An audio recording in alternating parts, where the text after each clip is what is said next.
Hello everyone, good morning all. Electromagnetic induction या टॉपिकमधला motional EMF हा सेक्शन आपण स्टडी करतो आहे. मोशनल EMFवरती मी ऑलरेडी एक व्हिडिओ अपलोड केलेला आहे, ज्यामध्ये आपण स्टडी केलं होतं motional EMF due to the translational motion of a conductor. म्हणजे एखादा कंडक्टर मॅग्नेटिक फील्डमध्ये ट्रान्सलेशनल मोशनमध्ये असेल, म्हणजे मूव्ह होत असेल, तर त्या कंडक्टरमध्ये इंड्यूस होणारी जी बॅटरी असते त्याच्यामध्ये इंड्यूस होणारा जो EMF असतो तो कसा कॅल्क्युलेट करायचा हे आपण लास्ट लेक्चरमध्ये स्टडी केलेलं आहे.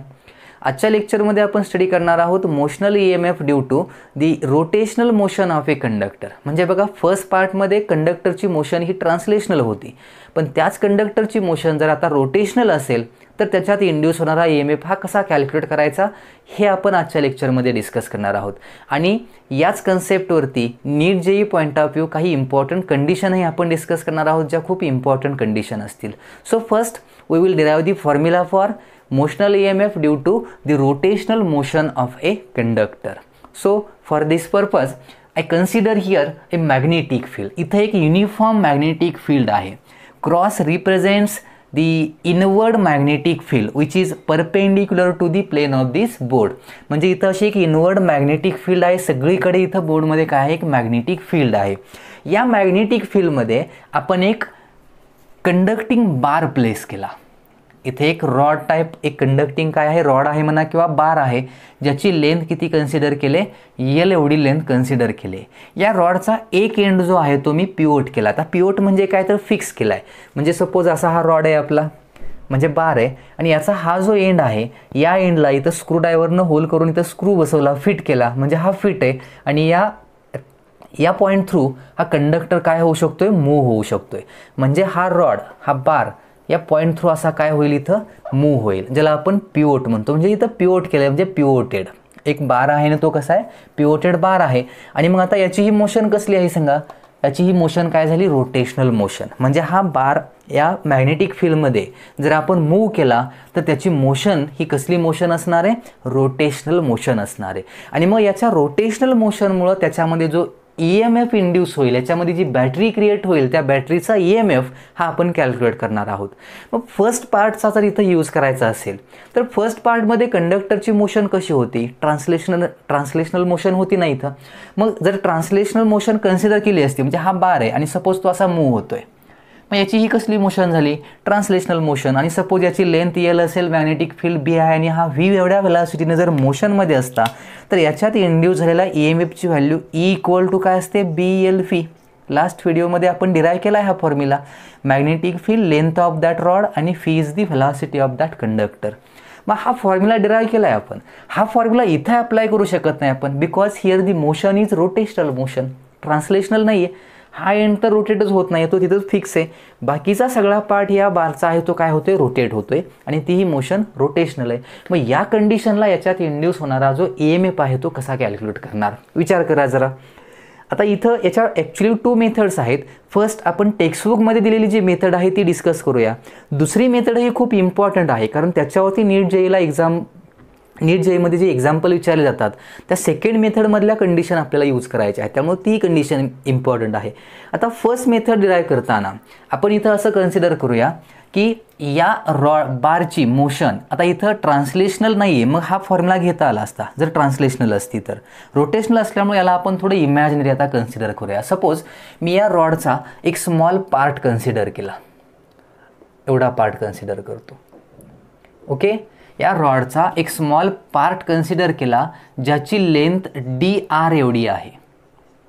टोटल रॉड घेतलाच नाही, एक स्मॉल पार्ट घेतला, आणि या स्मॉल पार्टची लेंथ एलिमेंट आहे याची लेंथ किती आहे, DR एवढी आहे. आणि या पिवोटेड पॉईंटपासून याचं डिस्टन्स जे आहे, सपोज ते डिस्टन्स किती आहे, R एवढं डिस्टन्स आहे. इथून याचं डिस्टन्स किती आहे, R. म्हणजे हा DR इथं घेतला असता, इथं घेतला असता, कुठंही घेऊ शकता तुम्ही. म्हणजे R काय होतं, इथं व्हॅरी होते. Now we start moving this bar magnet. याला आपण मूव्ह करायला सुरू केलं, इकडं मूव्ह करतोय. सपोज मोशन कसली याची, रोटेशनल.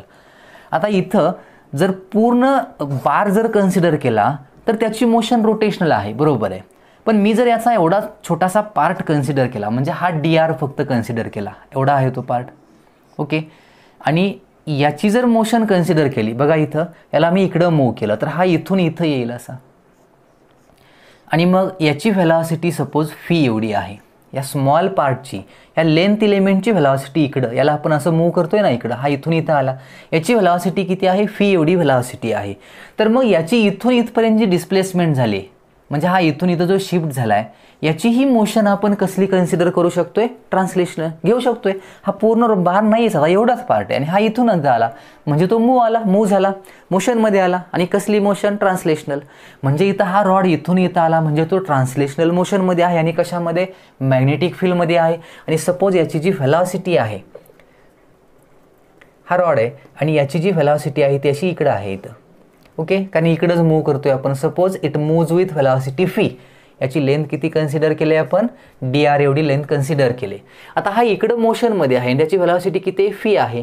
आणि आपण रॉड नाहीच म्हटलं, एवढाच इलेमेंट आहे इथं, एवढाच रॉड आहे आपला, हा बार आहे आणि हा इथून इथं आला आहे म्हणजे मोशनमध्ये आहे. कसली मोशन, ट्रान्सलेशनल घेऊ शकतो. ही रोटेशनलची गरजच नाही इथं, टोटल रॉड कन्सिडरच केला नाही आपण. आणि मग हा जर ट्रान्सलेशनल मोशनमध्ये असेल मॅग्नेटिक फील्डमध्ये, तर मग याच्यामध्ये इंड्यूस झालेला ह्या एवढ्या स्मॉल रिजनमध्ये तेवढाच पार्ट जर असता रॉडचा, तर त्याच्यामध्ये इंड्यूस झालेला जो EMF आहे आपण त्याला कन्सिडर करूया डी. त्याला काय कन्सिडर केलं आपण, डी. ना व्हॉट इज डी, ई म्हणजे EMF आहे पण टोटल बारमधला. आणि जर डीचं मिनिंग घ्यायचं असेल then what is D, D is the amount of EMF induced in this small element. या एवढ्या पार्टमध्ये इंड्यूस झालेला तो काय आहे, EMF आहे, DE. आणि मग ट्रान्सलेशनल मोशनमुळे जर घ्यायचं असेल तर हा फॉर्म्युला माहिती आहे आपल्याला, हा EMFचा फॉर्म्युला आहे इंड्युस्ड. मग याचा यूज केला तर D = B. मॅग्नेटिक फील्ड तर तीच आहे, मग बीज यूज करावं लागेल. हे झालं आपलं बी. L means what, L is the length of conductor. पण इथं कंडक्टर पूर्ण ना एवढाच घेतला आहे, मग याची लेंथ किती, DR आहे, मग Lच्या जागी DR यूज करा. आणि इंटू काय आहे, फी इज दी व्हेलॉसिटी. झाला फॉर्म्युला तयार. This is the amount of EMF induced in this length element. याच्यामध्ये इंड्यूस झालेला हा काय आहे, EMF आहे. पण आपल्याला कॅल्क्युलेट करायचं ह्या कंप्लीट बारमध्ये इंड्यूस झालेला EMF. मग याचा आणखी एखादा DR पार्ट असता तर इथं असला असता, दुसरा एखादा इथं. आणि अशा सगळ्या स्मॉल इलेमेंटमध्ये प्रत्येकामध्ये स्मॉल EMF इंड्यूस होणार आहे. पण टोटल कॅल्क्युलेट करायला काय करतो आपण, we will integrate this equation. याला काय करू शकतो आपण, integrate. Therefore integration DE this will be integration B DR phi. लक्षात आलं. आता ह्या फॉर्म्युल्यामध्ये आता याची व्हॅल्यू काय येणार, E येणार, हे तरी माहिती आहे. इंटिग्रेशनला लिमिट काय, 0 to R व्हेरिएबल आहे इथं. तर आधी आरमध्ये या इक्वेशनला आणूया. What is phi is the velocity. पण याची व्हेलॉसिटी ही आता लिनियर व्हेलॉसिटी नाही आहे, हा रोटेशनल मोशनमध्ये आहे ना. मग कसली व्हेलॉसिटी, विचार करा, मेकॅनिक्स. ओमेगा सिम्बॉल आठवत आहे, omega stands for, omega = φ/r. Formula माहीत असेल तुम्हाला, डायरेक्ट आपण यूज करणार आहे, मी याच्यामध्ये जाणार नाही, तुम्हाला झालेलं आहे हे, ओके. तर ओमेगाची व्हॅल्यू जर आपण पुट केली इथं, तर what is fee, so fee can be return as omega. Omega का घेतोय कळालं, रोटेशनल मोशन, अँग्युलर व्हेलॉसिटी घेतली पाहिजे, अँग्युलर फ्रिक्वेन्सी कन्सिडर केली पाहिजे, त्यासाठी ओमेगा घेतलं. मग फीच्या जागी ओमेगा R लिहू शकतोय आपण. So we can write this as B into फीच्या ऐवजी मी काय यूज केलं इथं, omega R into DR. Now here we can integrate this equation within limit 0 to L. कारण इथं व्हेरिएबल कोण आहे, R. B is constant, magnetic field constant आहे, त्याची व्हेलॉसिटी सपोज कॉन्स्टंट कन्सिडर केली तर ओमेगा ही कॉन्स्टंटच आहे. So the remaining term will be R DR. आणि R व्हेरिएबल आहे, हा पार्ट R तिथं कसा आहे, व्हेरिएबल आहे. So we will take the limit इथून इथपर्यंत, याला आपण इंटिग्रेट करतोय म्हणजे टोटल लेंथ किती झाली, लिएल एवढी झाली. आणि मग याचं इंटिग्रेशन घ्या, दिस विल बी B ओमेगा. आणि मग इंटिग्रेशन Rचं काय असतं, R²/2. इंटिग्रेशन माहीत झालं, लिमिट आहे 0 to L. लिमिट यूज केलं तर इक्वेशन मिळेल आपल्याला B ओमेगा. आरमध्ये L जर पुट केलं तर L²/2. आणि -0 असल्यामुळे पुढची पुट करायची गरज नाही. So this amount of EMF is induced in the total bar, complete bar. E याला आपण असंही लिहू शकतोय, हाफ. हे हाफ आहे. आणि मग राहिलेला टर्म्स काय आहेत, B omega L². This is the formula use to calculate induced EMF in this bar if the conductor म्हणजे कंडक्टिंग बार आहे, if that conductor is in rotational motion in a magnetic field, म्हणजे तो conductor magnetic फील्डमध्ये जर rotational मोशनमध्ये असेल तर त्यात induce झालेला EMF कॅल्क्युलेट करण्याची ही एक सिंपल मेथड आहे. लक्षात येतंय काय सांगितलं, कसं डिराईव्ह केलं, सिंपल मेथडनं हा फॉर्म्युला मिळाला. आणि मग यात काय माहीत पाहिजे, मॅग्नेटिक फील्ड माहीतच असते, omega will be it's angular velocity or frequency and L is the length of that rod. त्या बारची काय असते, एल ही लेंथ असते. याच्यावरून आपल्याला काय मिळते, याची इंड्युस्ड EMFची व्हॅल्यू मिळते. ही फर्स्ट आपली काय झाली, मेथड झाली. लक्षात आलं काय सांगितलं आहे, सिंपल मेथड आहे. यालाच आपण आणखी एका मेथडनं डिराईव्ह करू शकतोय आणि ती सांगण्याचं कारण असं आहे की नीट जेईच्या एक्झाम्पलमध्ये त्याही मेथडचा आपल्याला काय करायचा, यूज करायचा आहे. त्यामुळं ती मेथडही आपल्यासाठी इथं इम्पॉर्टंट मेथड असणार आहे. ओके, आता त्या मेथडमध्ये काय करायचं आहे बघा. हिअर सपोज हा रॉड आहे, इथं मी हा रॉड कन्सिडर केला, this is our rod. Magnetic field आहेच इथं, कन्सिडर करा इमॅजिनरी की इथं सगळीकडे काय आहे, मॅग्नेटिक फील्ड आहे, इनवर्ड मॅग्नेटिक फील्ड आहे. Now here this rod is in motion, म्हणजे त्याची मोशन इकडं आहे अशी. आणि सपोज याची अँग्युलर व्हेलॉसिटी काय आहे, ओमेगा आहे. याची जी अँग्युलर व्हेलॉसिटी असणार आहे, म्हणजे इथं दाखवायचं राहिलं, हा असा मूव्ह होतोय ना, याची व्हेलॉसिटी किती आहे, omega. Okay, this will moves with angular velocity omega. So here this rod moves like this. आता इथं मॅग्नेटिक फील्ड आहेत सगळीकडे आणि याची लेंथ किती कन्सिडर केली आपण, एल एवढी लेंथ या रॉडची कन्सिडर केली. इथं सगळीकडे काय आहे, अशी मॅग्नेटिक फील्ड आहे.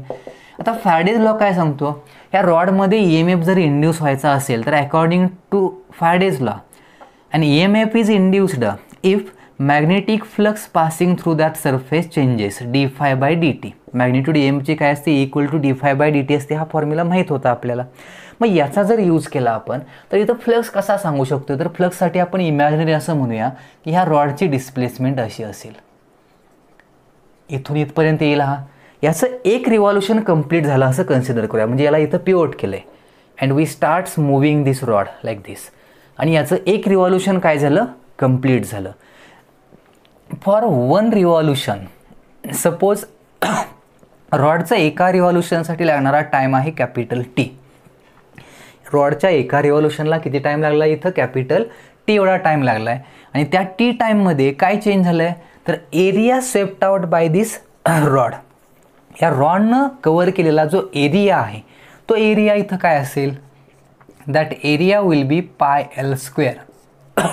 हे इथं आपण एलला कन्सिडर करू शकतोय त्या सर्कलची काय रेडियस, आणि एल ॲक्च्युली काय आहे, रॉडची लेंथ आहे, हे लक्षात ठेवा. So here what is πL², this is the area swept out by this conductor within one revolution. एका रिव्हॉल्युशनमध्ये या रॉडनं कवर केलेला एरिया आहे तो. म्हणजे एरिया इथं कॉन्स्टंट आहे का व्हेरिएबल आहे, व्हेरिएबल आहे. रॉड आधी असा होता, सुरू झाला तो इथून इथं आला, एरिया एवढा झाला कवर त्यानं. हा एरिया परत वाढत जातोय, रॉड जसा मूव्ह होईल तसा हा एरिया काय होतोय, चेंज होतो. आता इथं सेमी सर्कल झालं, परत चेंज होईल आणि एक रिव्हॉल्युशन कंप्लीट झालं म्हणजे ह्या रॉडनं किती एरिया कवर केला आहे, πL². म्हणजे एरिया विल बी व्हेरिएबल. आणि एरिया चेंज होत असेल, हा एरिया झाला आपला, आणि एरिया चेंज झाला की फ्लक्सची व्हॅल्यूही चेंज होते, आपल्याला माहिती आहे. एरिया चेंज झाला की फ्लक्स काय होतो, चेंज होतो. सो एरिया इनिशियली किती होता, 0 होता. रॉड इथं असताना एरिया किती आहे, 0. आणि मग तो कवर एरिया करत चालला, आता किती केला आहे कवर एरिया, πL². म्हणजे 0 to A असा एरिया काय होतोय, चेंज होतोय. आता एरिया 0 असेल तर फ्लक्स 0च म्हणणार आपण. मग फायनल फ्लक्स काय, तर A घेतल्यानंतरचा फायनल फ्लक्स आणि मग चेंज इन फ्लक्स d∅. याला आपण असं लिहू शकतोय E = आता फ्लक्सचा फॉर्म्युला काय, d∅ म्हणजे फ्लक्स. ॲक्च्युली इथं d∅ म्हणजे काय असतं, तर एरिया 0 असतानाचा फ्लक्स ∅1 आणि एरिया A असतानाचा म्हणजे πL² एवढा असतानाचा फ्लक्स ∅2. सो ∅2 - ∅1, ∅1 0च असणार आहे. सो ∅2चीच व्हॅल्यू आपण लिहू शकतोय. अँड व्हॉट इज ∅2 हिअर, म्हणजे फ्लक्स एका रिव्हॉल्युशन झाल्यानंतरचा फ्लक्स. फ्लक्सचा फॉर्म्युला B.A. फ्लक्सचा फॉर्म्युला आठवतोय, ∅ = B.A असा फॉर्म्युला आहे. कॉस थिटा घेत नाही कारण इथं अँगल 0 येतोय म्हणून घेत नाही आपण. So here d∅ can be return this as B into what is area? Area will be πL². This is the flux BA. लक्षात येते, हा d∅ झाला. आणि टाईम किती, तर कॅपिटल T. किती टाईम इंटरवल झाला आहे, एका रिव्हॉल्युशनला लागणारा टाईम काय म्हटलं आहे आपण, कॅपिटल टी म्हटलं आहे. So this will be our induced EMF. या रॉडमध्ये एका रिव्हॉल्युशनमध्ये त्याच्यात इंड्यूस झालेला हा काय झाला, EMF झाला. लक्षात आलं. आता याला आपण कन्वर्ट करूया या टाईपमध्ये. कसं कन्वर्ट करता येईल, तर याला कन्वर्ट करताना इझी मेथड आहे 1/t. What is 1/t? हा पिरियड ऑफ रिव्हॉल्युशन झाला. 1/t, टी म्हणजे काय, period of revolution. And what is 1/t? It is frequency of revolution. एफला काय म्हणूया आपण, फ्रिक्वेन्सी ऑफ रिव्हॉल्युशन. आता ओमेगा आणि फ्रिक्वेन्सीमध्ये काही रिलेशन आहे का? कशामध्ये, ओमेगा आणि फ्रिक्वेन्सीमध्ये आहे की रिलेशन. काय, ओमेगा विल बी 2πf. ओमेगाला कसं लिहू शकतो आपण, 2πf. So F can be return as F equal to omega divided by 2π. एफच्या जागी काय लिहू शकतो आपण, omega upon 2π. And if I put this value here, हे मेकॅनिक्समध्ये शिकलाय तुम्ही, मी फक्त डायरेक्ट सांगतोय तुम्हाला. So EMF E equal to B into πL² divided by 1/t म्हणजेच एफ, आणि एफच्या जागी काय, ओमेगा बाय 2π. म्हणजेच आता इथं ॲक्च्युली एफ आहे, म्हणजे याला इंटू एफ, याला असं करूया आपण, म्हणजे कन्फ्युजन होईल तुमचं, स्टेप बाय स्टेप जाऊया. So E equal to B πL² आणि 1/tची व्हॅल्यू काय होती, एफ होती, म्हणजे याला इंटू एफ होईल.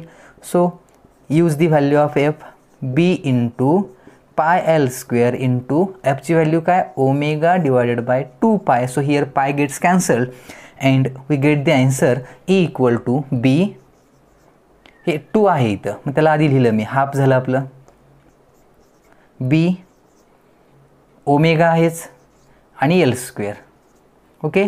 So this is our formula for induced EMF in this rotating rod. ह्या रोटेट होणाऱ्या रॉडमध्ये इंड्यूस झालेला काय, EMF. याचाही फॉर्म्युला तयार झाला आणि हा सेमच आहे. काय डिफरन्स आहे दोघांमध्ये, फक्त फॉर्म्युला डिराईव्ह करण्याची मेथड वेगळी आहे. इथं आपण ज्या आधीच्या कंडिशनचा यूज केला, ट्रान्सलेशनल मोशनमध्ये जो फॉर्म्युला डिराईव्ह केला होता त्याचा यूज करून इथं डिराईव्ह केला, आणि याच्यामध्ये यूज केली फॅराडेज मेथड, फ्लक्सच्या चेंज होण्याची मेथड. या टाईपचा क्वेश्चन आला, अशा काही कंडिशन गिवन असतील तर हा यूज करू शकता. यातला कुठल्याही मधला फॉर्म्युला, कुठलाही बेसिक फॉर्म्युला यूज करू शकताय. या टाईपमध्ये आला असेल तर हा यूज करता येतो. ॲक्च्युली ही बेसिक मेथड झाली फॉर्म्युला डिराईव्ह करण्याची, हे आपण शिकलेलो आहे तशी, आणि ही डायरेक्ट मेथड झाली फॅराडेज लॉ अप्लाय करून. सो या 2 मेथड्स थ्रू आपण इथं फॉर्म्युला डिराईव्ह केला आहे. कशाचा फॉर्म्युला डिराईव्ह केला आहे, the motional EMF, induced motional EMF. आता त्याला मोशनल का म्हणतो तुम्हाला माहीत आहे, कंडक्टरच्या मोशनमुळं त्या कंडक्टरमध्ये इंड्यूस होणारा, तयार होणारी जी बॅटरी आहे त्याचा जो EMF आहे तो EMF आपण कॅल्क्युलेट केला. And that EMF will be E equal to काय फॉर्म्युला आला, this EMF E will be half B omega L². What is L? L is the length of that conductor. कळालं. हा part आपण इथं घेतलेला आहे. आता काय करूया, याच सेक्शनवरती, हे थेरीमध्ये एवढा पार्ट दिलेला आहे, यातली मेथड कोणती घ्यायची, ही मेथड फर्स्ट मेथड थेरीमधील हा डायग्राम आहे, सिंपल मेथड आहे. आता याच कन्सेप्टवरती नीट जेईमध्ये ज्यावेळी एक्झाम्पल विचारले जातात त्यावेळी ती तेवढी सिंपल नसतात, मग त्याला थोडं कन्वर्ट ॲप्लिकेशनमध्ये केलेलं असतं. मग ॲप्लिकेशन म्हणजे काय, तर नीट जेईमध्ये एक काय सिंपल रॉड नसणार आहे, नंबर ऑफ रॉड्स असतील एकाच वेळी. सपोज इथे एक आहे, इथे एक आहे. सायकलचं फील कळतं आहे, स्पोक्स असतात, त्याला रिम असते, तसे रॉड असतील, त्यांना मोशनमध्ये आणलं मॅग्नेटिक फील्डमध्ये. एखादी डिस्कच घेतली मी, एक मेटल डिस्क घेतली आणि त्याला मूव्ह केलं, त्याच्यात EMF इंड्यूस होईल का. अशा काही डिफरंट कंडिशन ज्या आहेत त्या कंडिशन आपण स्टडी करणार आहोत. म्हणजे नीट जेईच्या एक्झाममध्ये ज्यावेळी क्वेश्चन विचारतील त्यावेळी त्या कंडिशन तुम्हाला अप्लाय करता येतील. See the different conditions of rotational motion. Okay. In first condition I considered here A cycle wheel. एखादा सायकल व्हील तुम्ही बघितले सगळ्यांनी, हे ब्ल्यू कलरची आहे ती काय असते, एक रिम असते आणि आतमध्ये हे स्पोक्स आहेत. सपोज 8 स्पोक मी इथं कन्सिडर केलेत आणि हा ॲक्सेल पॉईंट झाला, ॲक्सिस झाला. ज्या ॲक्सिस थ्रू हे व्हील जे आहे ते काय होतं, रोटेट होतं. म्हणजे असा ॲक्सिस झाला आणि याच्या थ्रू हे व्हील काय होतं, रोटेट होतं. मग यामध्ये आपण असं कन्सिडर करूया की एक स्पोक जो आहे इथून इथपर्यंतचा, याची लेंथ L आहे, म्हणजे ह्या सर्कलची रेडियस L आहे असं कन्सिडर केलं. आणि मग असे 8 नंबर ऑफ स्पोक्स आहेत तिथं, म्हणजे 8 नंबर ऑफ कंडक्टिंग रॉड आहेत. ओके. आणि या फील्डला जर रोटेट केलं म्हणजेच हे रॉड मॅग्नेटिक फील्डमध्ये काय होणार, रोटेट होणार. कसली मोशन आहे मग असणार ह्या रॉडची, फक्त रॉड म्हणतोय मी, या रॉडची कसली मोशन असेल, ट्रान्सलेशनल असेल की रोटेशनल, तर रोटेशनल असणार आहे. आणि रोटेशनल मोशनमध्ये सपोज एक सिंगल रॉड तुम्ही कन्सिडर केला, तर त्या सिंगल रॉडमध्ये इंड्यूस झालेला जो EMF असतो त्याची व्हॅल्यू आपण डिराईव्ह केली होती. That will be half B omega L square. This amount of EMF is induced in this single rod. जर एकच रॉड असता तर. आता रॉडमध्ये EMF इंड्यूस होतो म्हणजे ॲक्च्युली काय असतं, हा रॉड झाला ज्याची लेंथ आपण दिली आहे L. याच्यामध्ये EMF इंड्यूस होतो म्हणजे आपल्याला माहिती आहे त्याच्या दोन एंडच्या अक्रॉस एक पोटेन्शियल डिफरन्स क्रिएट होतो चार्जेसच्या मोशनमुळं. आणि मग पोटेन्शियल डिफरन्स क्रिएट झाला की तो सेल आपण त्याला म्हणतो. आणि इमॅजिनरी सपोज आपण असं इथं रिप्रेझेंट केलं, याला मी असं रिप्रेझेंट करतो. सपोज हा पॉझिटिव्ह टर्मिनल, हा निगेटिव्ह टर्मिनल. एका सेलमध्ये तो कंडक्टर कन्वर्ट होतो, पोटेन्शियल डिफरन्स एक क्रिएट होतो. म्हणजे हा रॉड झाला, हा सिंगल रॉड, आणि त्याच्यामध्ये इंड्यूस झालेला हा सेल आणि त्याचा EMF किती E. हा याच्यामध्ये कन्वर्ट झाला. सपोज हा दुसरा रॉड कन्सिडर केला असता, हा सिंगल रॉड कन्सिडर केला तुम्ही, आणि हाही रॉड मोशनमध्ये आहे रोटेशनल. मग या सिंगल रॉडमध्ये इंड्यूस झालेला EMF कसा असला असता, असा असला असता. हा EMF या सेकंड रॉडमधला. आणि मग असा आपण ज्यावेळी सगळ्या रॉडमध्ये इंड्यूस झालेले EMF कन्सिडर केले, सेपरेट कन्सिडर केले. हा सेंट्रल पॉईंट झाला. ओके, हा फर्स्ट रॉड, याच्यात इंड्यूस झालेला हा EMF.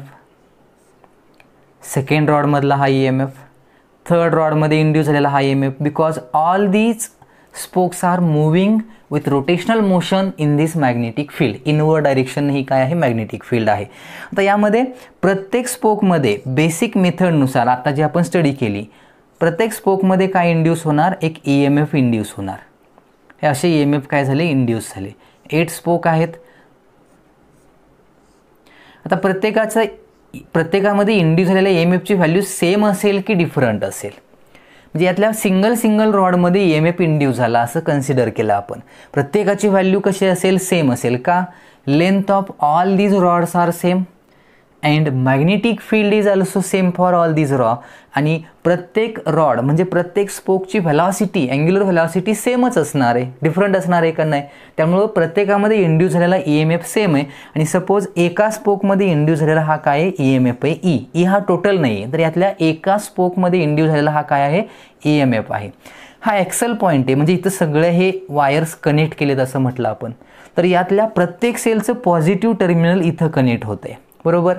आणि रिममुळं हा आउटर एंड जे आहे त्याचे सगळ्या स्पोकचे निगेटिव्ह टर्मिनल जे आहे ते एकत्र कनेक्ट झाले. रिम ही कंडक्टिंगच असते, त्यामुळं हे सगळे स्पोक इथं काय झाले, कनेक्ट झाले. मग याचा अर्थ या प्रत्येक सेलचा, प्रत्येक बॅटरीचं निगेटिव्ह टर्मिनल एकत्र कनेक्ट झालं.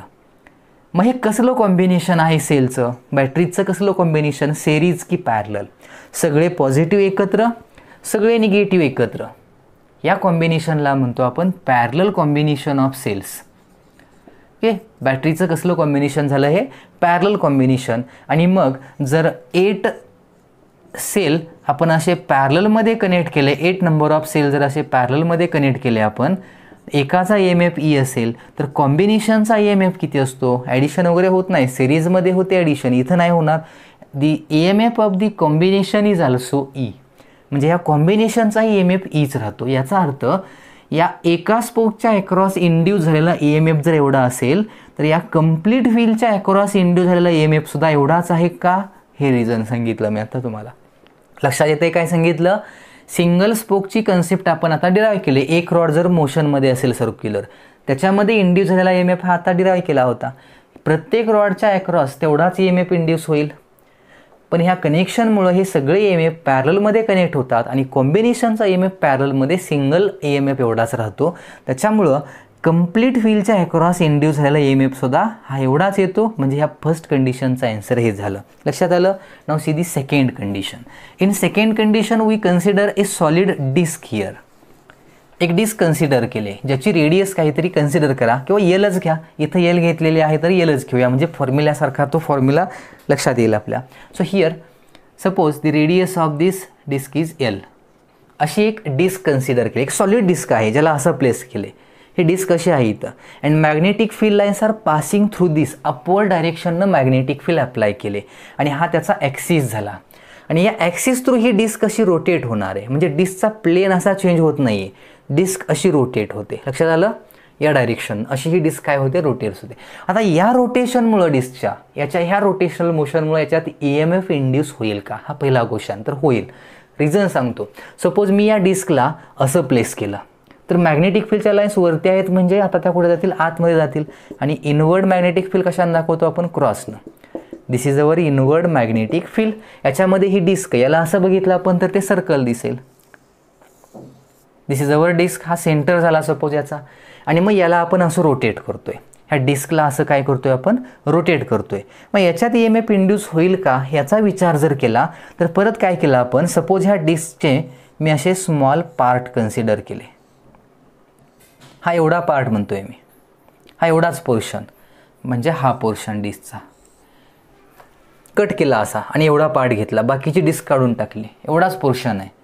याची लेंथ काय असेल, रेडियस L असेल तर याची लेंथ L असणार आहे. हा एंड फिक्स आहे इथं. आणि मग डिस्कला रोटेट केलं, हा एंड फिक्स आहे, हा इकडं काय होईल, असा रोटेट होईल. पूर्ण डिस्क न येता मी याचा फक्त एवढाच पार्ट कन्सिडर केला, लक्षात येते. आणि मग ही डिस्क काय होईल, इथं अशी रोटेट होईल. मग याची मोशन कसली झाली, परत रोटेशनल मोशन, तीच कंडिशन आली. सिंगल रॉड असेल तर याच्यात इंड्यूस झालेला EMF काय असतो, E = हाफ B⍵L². आत्ताच डिराईव्ह केला आहे. म्हणजे हा एवढ्या रिजनमध्ये इंड्यूस झालेला EMF E आहे. आता दुसरा रिजन हा कन्सिडर केला मी, स्मॉल पार्ट आहे, हा एवढाच पार्ट, म्हणजे याची मोशन. हा असा रॉड आहे, याचा हा पॉईंट फिक्स आहे. इकडं हा मोशनमध्ये असेल, याच्या अँग्युलर व्हेलॉसिटी ओमेगा, याचीही ओमेगाच आहे. म्हणजे याची अँग्युलर व्हेलॉसिटी किती, ओमेगाच आहे, याची ओमेगा आहे. हा मोशनमध्ये असेल, तीच मॅग्नेटिक फील्ड आहे, लेंथ तेवढीच राहणार L, व्हेलॉसिटी ही तेवढीच आहे. सो याही रॉडमध्ये किती EMF इंड्यूस होईल, E तोच EMF इंड्यूस होईल हाफ B⍵L². आणि मग असे स्मॉल जर आपण याच्यात पार्ट आहे तसं इमॅजिनरी कन्सिडर केलं तर यातला हा each and every part induces the same amount of EMF across it. मी याचे असे स्मॉल काय केले, पार्ट केले तयार.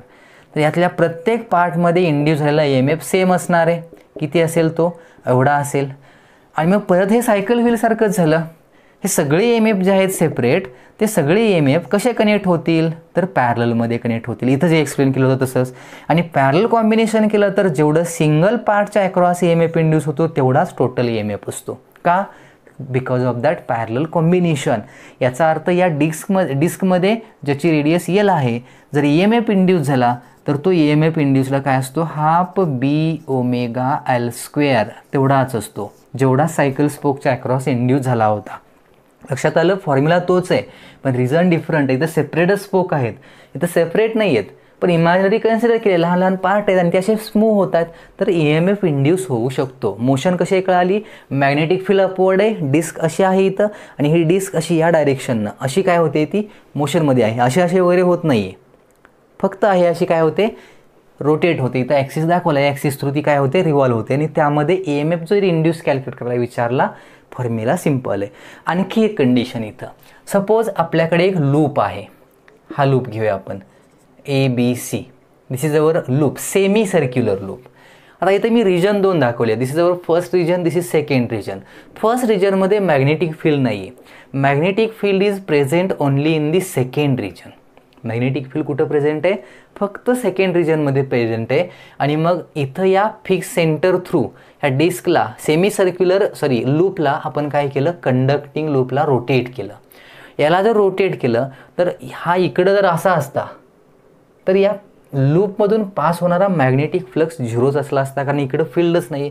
पण याला रोटेट केलं की याचा काही पार्ट, काही एरिया याचा या लूपचा फील्डमध्ये येईल, म्हणजे फ्लक्स यातून फक्त पास होत होता हायलायटेड. आणखी रोटेट केलं की एरिया इन्क्रीज होईल, आणि एरिया इन्क्रीज झाला की त्यातून जाणारा फ्लक्स इन्क्रीज होईल. आणि change in flux produces or induces EMF in the coil. आपल्याला माहिती आहे, म्हणजे याच्यात EMF इंड्यूस होईल. पण इथं मेथड घेणार आपण, मगाशी मी तुम्हाला आठवते सांगितली होती मेथड, ती area swept out by this rod, त्याची मेथड यूज करायची आपण. एरिया चेंज होत जाणार आणि इथला एरिया आपण कॅल्क्युलेट करू शकतो. सपोज याची रेडियस R असेल तर, आणि इथला अँगल जर θ असेल तर हा याचा एरिया कॅल्क्युलेट करू शकताय तुम्ही. πr² म्हणजे हा अँगल असतो ॲक्च्युली, आणि हा अँगल तुम्ही Rθ घेऊ शकताय. रेडियस R असेल आणि हा अँगल जर θ असेल तर ही जी आर्क लेंथ आहे याला आपण Rθ घेऊ शकतोय. त्या टाईपमध्ये तुम्ही त्याचा एरिया कॅल्क्युलेट करू शकताय. तीच मेथड आहे, फक्त इथं सेमी सर्क्युलर आर्क आहे आणि मग तो एरिया चेंज होत जाईल यातून पास होणारा आणि तो एरिया हा सेमी सर्क्युलर राहील एवढाच चेंज आहे. कंप्लीट सर्कल रोटेट होत असताना फ्लक्स पास होणार नाही, हाफ सर्कलमधूनच पास होईल. पण त्याला जर प्रूव्ह केलं तुम्ही तर तुमच्या असं लक्षात येईल की या कॉईलमध्ये इंड्यूस झालेला EMF ही तोच येतोय. प्रूफची गरज नाही इथं द्यायची, कारण फॉर्म्युले मला सांगायचे आहेत की या तिन्ही कंडिशनमध्ये सेमच फॉर्म्युले येत आहेत. फक्त इथं एलच्या ऐवजी आर, कारण इथं रेडियस मी आर कन्सिडर केली होती, एवढाच चेंज. इथं रेडियस एल आहे, तिथंही रेडियस एल आहे, इथं फक्त रेडियस काय आहे R. In all these three condition you can use this formula half b omega r square, जो फॉर्म्युला सिंगल रॉडसाठीही होता. लक्षात येते काय सांगतोय, सिंगल रॉडसाठीही तो फॉर्म्युला होता. तोही फॉर्म्युला तुम्ही इथं यूज करू शकता किंवा इथं असंही म्हणू शकताय तुम्ही की हा रॉड आहे, हाही रॉड आहे, 2 रॉड्स आहेत, हे मॅग्नेटिक फील्डमध्ये मूव्ह होत आहेत आणि मग ह्याच्यामध्ये इंड्यूस झालेला EMF आणि यामध्ये इंड्यूस झालेला EMF दोघांचे सेम टर्मिनल एकत्र पॅरलल कॉम्बिनेशन तयार होतंय, मग एकाच जेवढा तेवढाच टोटल असंही सांगू शकताय. त्यामुळे फॉर्म्युला फक्त डायरेक्टली लक्षात ठेवा. अशी कंडिशन जर विचारलीच एखाद्या क्वेश्चनमध्ये तर याला यूज करता यायला पाहिजे. ओके, क्वेश्चन सॉल्व्ह करताना आणखी काही वेगळ्या कंडिशन असतील, पण कशा अप्लाय करायच्या हे याच्यावरून तुमच्या लक्षात आलं असेल. सो प्रॅक्टिस करा व्यवस्थित आणि याच्यावरचे काही क्वेश्चन्स तुम्ही स्वतःहून सॉल्व्ह करा.